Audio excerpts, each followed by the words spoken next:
Vehicles are spaces that we all must learn how to fight around. My tactical protection reviews are free on my YouTube channel. I've done over 100 of them, and by now, if you've watched them, you've seen countless videos of gunfights around vehicles.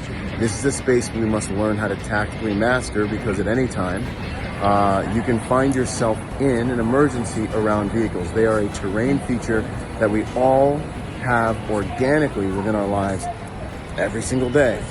Do you know what parts of a vehicle you can use as cover or which parts are just concealment?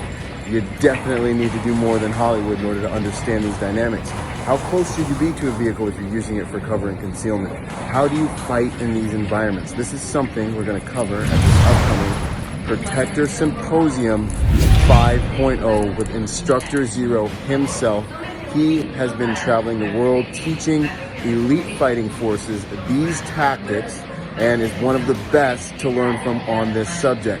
So join us at the Protector Symposium 5.0 to understand how to gain the tactical advantage when it comes to being in a gunfight in this organic environment around vehicles that we all find ourselves in every single